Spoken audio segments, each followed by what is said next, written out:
Et c'est tout le monde, c'est Mastermind et on se retrouve aujourd'hui pour un nouvel épisode de Lego Marvel Super Heroes 2. Aujourd'hui ce sera la présentation des personnages du DLC Champions, un DLC qui vient de sortir cette semaine et qui ajoute quelques nouveaux personnages au jeu et qui sont vraiment pas mal, donc je pense qu'on va commencer tout de suite avec le premier personnage qui est Amadeus Cho si je me trompe pas et qui peut se transformer en un Hulk. Voilà. Donc c'est assez incroyable. J'adore l'animation, c'est bien. Alors, qu'est-ce qu'il peut faire le Hulk? Il peut faire comme ça, ok. Comme un Hulk classique, quoi. Il peut faire ça. Ouh, ah ça c'est un truc électrique cette fois. Ce qui reste logique. Waouh. Ah ça c'est stylé par contre, ça j'adore. Et puis, d'accord, il peut pas ramasser de pierre apparemment. Ok, d'accord. Et ah si, il peut ramasser une pierre, ok. Et il peut la lancer. Parfait. Donc voilà. Alors le personnage en lui-même, on va juste voir parce qu'il a aussi quelques capacités. Alors ce personnage, il me semble qu'il est déjà apparu dans Lego Marvel Avengers, si je me trompe pas. Et si je me trompe pas, il disait un truc assez particulier. Il disait force égale masse fois accélération, ce qui est vrai. Et c'est vraiment super marrant qu'ils aient mis ça dans le jeu, quoi. Alors qu'est-ce qu'il peut faire? Il peut charger comme ça, ok. Quand il charge, bah il peut envoyer de l'électricité. Et il peut aussi faire des tirs électriques, je pense. Ouais. Parfait.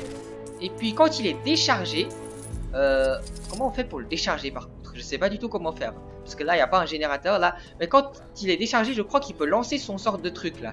Le truc qui tient à la main, il peut voilà, il peut le lancer comme ça. Ouais, il peut le lancer même quand il est chargé. Ok. Voilà. Comme vous voyez, c'est comme le marteau de Thor en fait. C'est un peu le même style. Donc voilà. Juste en B, qu'est-ce qu'il fait?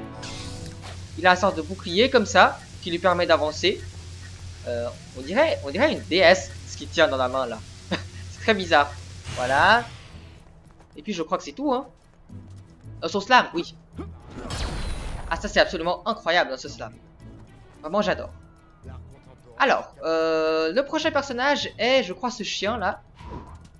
Étincelle, désolé. J'ai oublié ton nom. C'est Étincelle. Et alors, qu'est-ce qu'il peut faire lui? Le chien il peut... ah non, attendez. Avant de passer au chien, j'ai oublié un truc. On va lire la description du personnage. Alors, profil de personnage. Un des cerveaux les plus doués de la planète, même pour son jeune âge, Cho perdit ses parents quand il gagna un concours organisé secrètement par un vilain qui cherchait à éliminer ceux dont l'intelligence était comparable à la sienne. Le docteur Bruce Banner le prit sous son aile et il absorba le pouvoir de Hulk de Bruce Banner grâce à des nanites. D'accord, je sais pas ce que c'est. Cho possède non seulement un des esprits les plus brillants du monde, mais aussi une force quasiment illimitée sous sa forme de Hulk. Première apparition dans Amazing Fantasy Volume 2, numéro 15, 2006, sous le nom Amadeus Cho. Donc c'est assez récent quand même. Ok, d'accord. On passe au chien Étincelle, donc. Alors, Étincelle, qu'est-ce qu'il peut faire? Alors, son curseur, je crois qu'il a un bug. Parce que regardez où il commence. Il commence là-bas. Normalement, on est censé commencer... Je sais pas si vous remarquez, on est censé commencer sur le personnage. Mais lui, ça commence genre... ouais, là.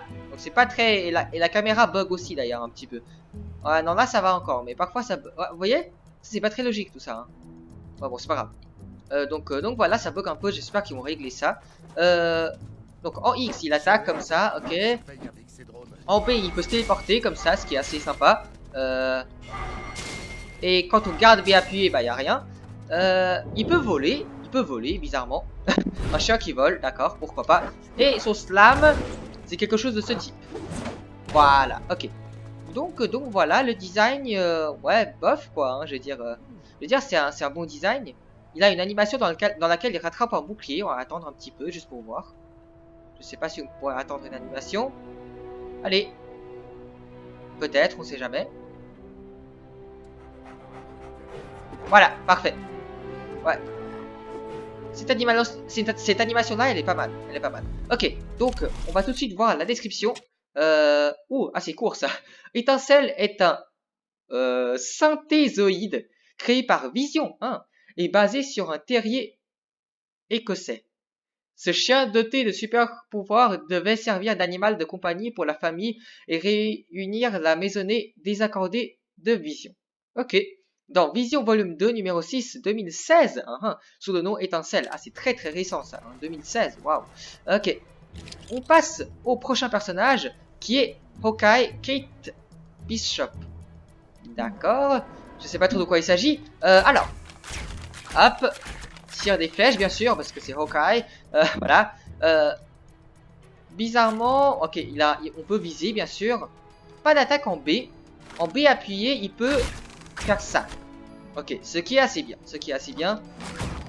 Son slam avec une flèche comme d'habitude. Enfin, comme d'habitude, comme les précédents jeux quoi. Qu'est-ce qu'il peut faire encore à part ça? Il peut pas voler, bien sûr. Il a un double saut par contre. Enfin, elle, oui, plutôt elle. Elle a un double saut. Et voilà, je crois que c'est tout. Pas forcément un personnage super intéressant. Par contre, en termes de design, c'est pas si mal que ça. Hein, c'est pas si mal que ça. Regardez-moi ça. Ah, ils ont pris la peine de mettre... Ok, d'accord. Bon. Je sais pas comment on le dit en français, mais ça s'appelle des normal maps en anglais. Et c'est ce qui donne un effet d'imperfection aux cheveux, en fait. Vous voyez, c'est pas tout à fait lisse, il y a des trucs. Ok. Donc, description du personnage. Oulala. Kate Bishop a grandi dans une famille aisée de Manhattan, mais après avoir été attaquée, elle étudia les arts martiaux et devint douée en escrime et en archerie. Ça se dit archerie, d'accord. Après avoir aidé les jeunes Avengers à combattre Kang le Conquérant, elle fut invitée dans l'équipe comme elle tint tête à Captain America. Ce dernier fit remarquer que seul Clint Barton avait pu y arriver jusqu'ici, et donc il lui demanda de prendre le nom de code de Clint, Hawkeye, ce qu'elle accepta. Ah, d'accord, ok. Dans Young Avengers numéro 1, 2005, sous le nom Kate Bishop. Ok, d'accord. Assez récent aussi, hein. Alors, quand je dis récent, c'est parce que tout simplement, Marvel, ça a commencé en 1930... Ah, c'était 39 ou 38? Je me rappelle. Peut-être que c'était autre chose. Je sais pas. En tout cas, c'était avant la Deuxième Guerre mondiale. Ça, je sais. Donc, c'est assez incroyable. Hein. Ok, on continue. Ironheart. Alors, qu'est-ce que lui ou elle? Je sais pas. Parce que, ouais, on dirait une fille hein, quand elle fait comme ça. Donc, on va dire elle. Alors, rayon, bien entendu. Missile. Tir. Ah, ça c'est un slam un peu particulier. Ah non, elle peut faire ça aussi. D'accord, ok. Elle a deux types de slam. Ok. Et puis, ok. Et puis ça visé, j'imagine. Ouais, parfait. Vol, évidemment. Et donc voilà, hein, comme c'est très classique comme personnage, comme les Iron Man en fait. Et donc voilà, le design, je vois pas trop ce qu'il y a de particulier. Enfin, peut-être que si, mais c'est juste que c'est... Voilà, on dirait vraiment un Iron Man, quoi. Ok, donc... Ironheart, description du personnage. Génie certifié... Ah, d'accord, c'est une fille. Qui intégra le MIT à l'âge de 15 ans. Oula. Ah, ça, c'est grave, hein. Riri, ok, elle s'appelle Riri Williams, ok. Riri construisit sa propre version de l'armure d'Iron Man en volant des matériaux sur le campus. Tony Stark aida Riri en lui donnant une version de lui-même en IA pour terminer son travail et peu de temps après, Ironheart vit le jour et fut approché pour intégrer les Champions. Première apparition dans Invincible Iron Man numéro 7 de 2016 sous le nom Riri Williams. Ok, très intéressant, hein. On dirait vraiment que Marvel, ces dernières années, il développe beaucoup de nouveaux personnages, disons, inspirés de la vie réelle. Ça, je sais pas trop quoi dire, quoi, mais bon, c'est bien. Ensuite, oui, un personnage très intéressant, Nova. Alors, bizarrement, cette fois, apparemment, Nova est présent que dans les DLC. Je sais pas trop pourquoi, mais voilà. Je pense pas qu'il y a une version du personnage dans le jeu principal. Alors, j'ai pas débloqué tous les personnages pour l'instant, mais c'est juste que, disons que le personnage, il n'a pas de... Il n'a rien entre parenthèses derrière son nom, voilà, donc c'est pour ça. Regardez, si vous regardez, je sais pas, Star-Lord, vous avez Ravageur entre parenthèses. Nova, lui, là, il a rien, donc j'imagine que ce personnage n'est pas dans le jeu lui-même. Donc voilà, alors qu'est-ce qu'il peut faire? Tir, d'accord, pourquoi pas. Rayon, qui est assez incroyable, c'est assez bien fait, je trouve. Slam, parfait, slam comme ça. Visée. Ok, et si c'est juste B. Ah, bouclier. Ok, bouclier. Donc c'est assez bien, Il peut voler, je crois, oui, bien sûr. Donc voilà, design. Alors, design qui est... ouais, qui est assez bien, quoi. J'adore le casque. Alors, je sais pas si on peut utiliser les pièces des personnages des DLC pour créer des personnages. Je crois qu'ils vont mettre un truc comme ça, ou peut-être qu'ils l'ont déjà fait, je sais pas. Mais en tout cas, je vais vérifier ça, parce que ce casque est une très bonne pièce, en tout cas. Hein. Donc voilà. Description du personnage, c'est parti. Voyons donc. Ok. À la suite d'un accident pendant la recherche de son père disparu, Sam Alexander se réveilla dans un lit d'hôpital aux côtés de Rocket et Gamora. Ils lui ont révélé que son père était un membre du corps des Nova, puis l'ont entraîné à maîtriser son pouvoir après avoir découvert le casque de son père, se faisant à présent appeler Nova. Il est combattu aux côtés... Hein? Il a combattu aux côtés des Avengers et du corps des Nova et est maintenant membre des Champions. Ok. Première apparition dans Point One, numéro 1, 2012, sous le nom Nova. Ok, d'accord. Donc c'est pas mal, c'est pas mal. Oui, je sais qu'on est au manoir des Avengers. Pourquoi tu me le redis? Enfin bref, on va passer au personnage suivant. Attendez, je vais garder Nova parce que pourquoi pas. Ok, on était où déjà? Ah, Vive. Alors Vive, allez. Ok. Alors, je sais pas... Ah, elle peut devenir invisible. Elle peut, en quelque sorte, planer, ce qui est très très bizarre. Enfin, elle plane... on dirait Vision, quoi. Je crois qu'ils ont pris la même animation, peut-être. Ah, mais maintenant que j'y pense, je crois qu'ils ont pris exactement la même animation que pour Vision. Parce que je crois que elle... Oui, elle envoie un rayon depuis, depuis sa tête, depuis son front, disons. Et, ok. Ouais, elle peut tirer des trucs comme ça. Elle peut viser... Ok, donc B appuyer ses rayons, B juste appuyer une seule fois, c'est invisibilité. Elle peut voler, j'imagine. Oui, elle peut voler. Et puis son slam, c'est... Voilà, on dirait vraiment Vision. Hein. Entre nous, ça, c'est... Voilà.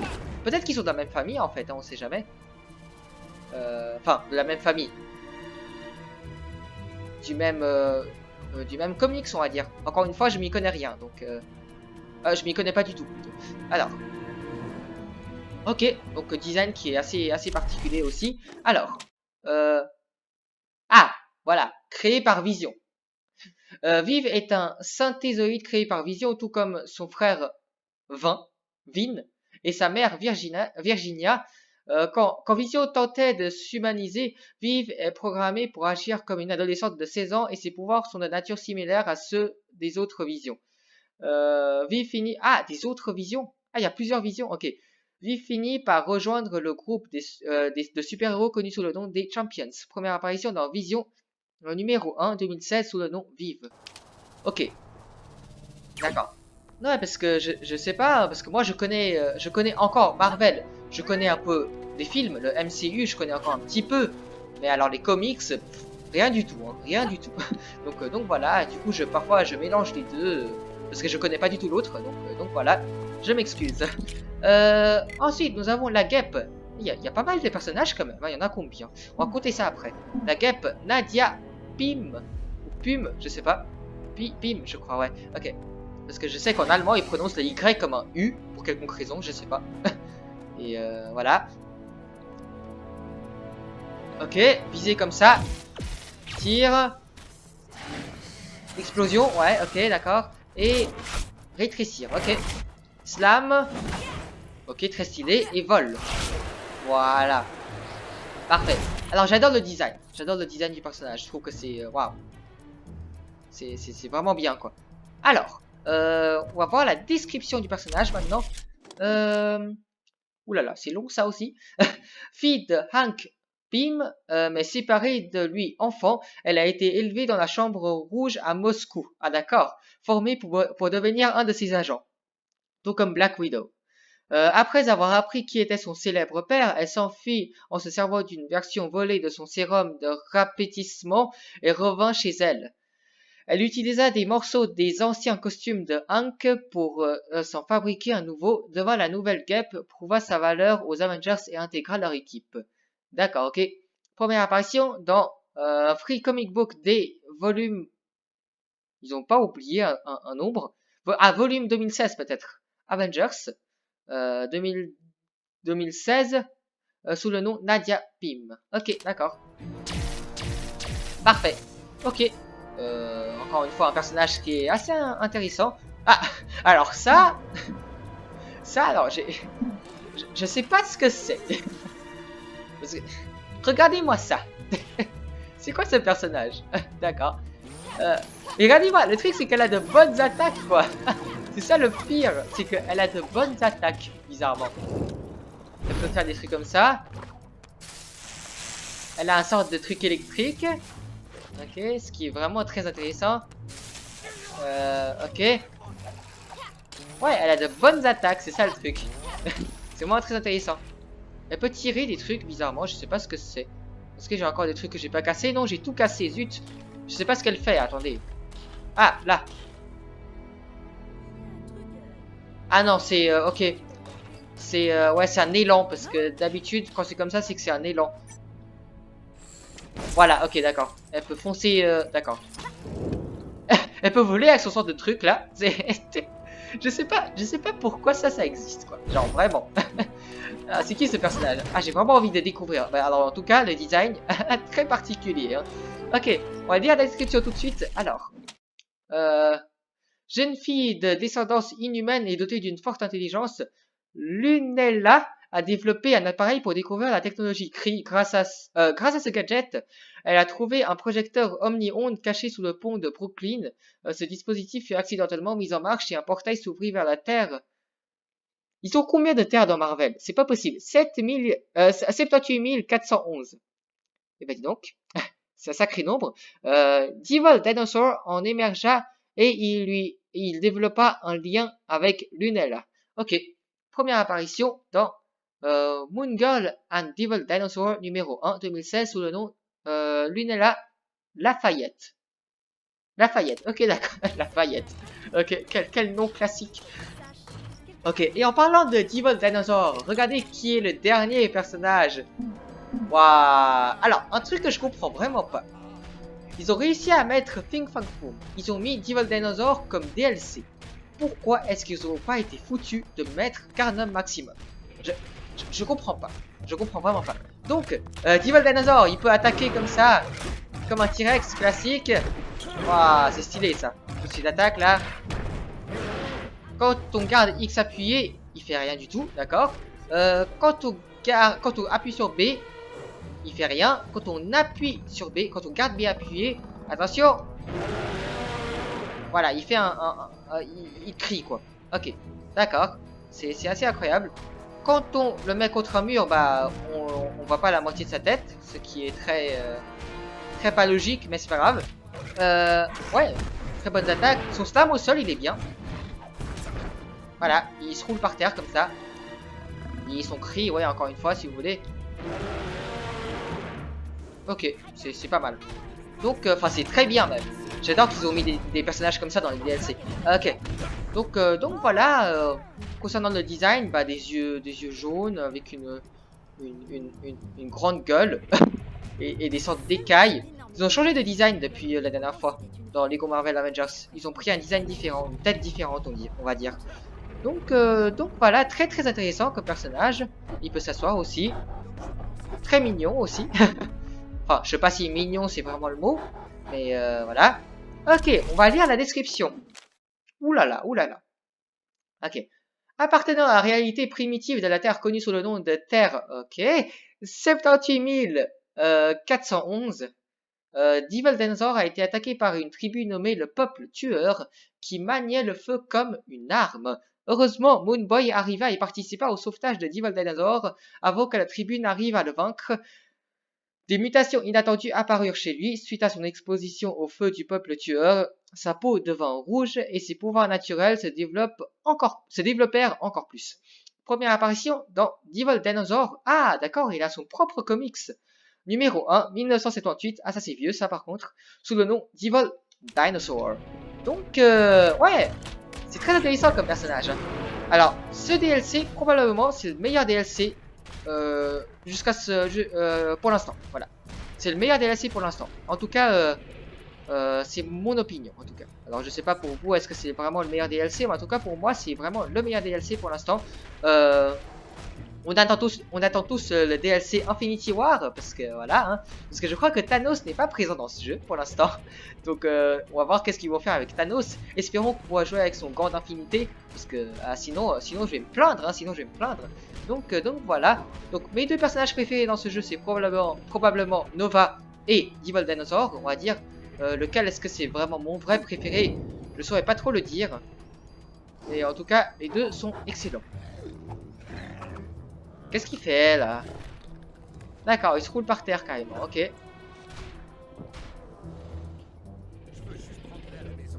Ok, d'accord, bon. En tout cas, c'est parfait, hein, c'est parfait. C'est très parfait. Donc voilà. Je crois que c'est toutes ces animations, soit il fait ça, ou soit il mange son os. Ok, d'accord.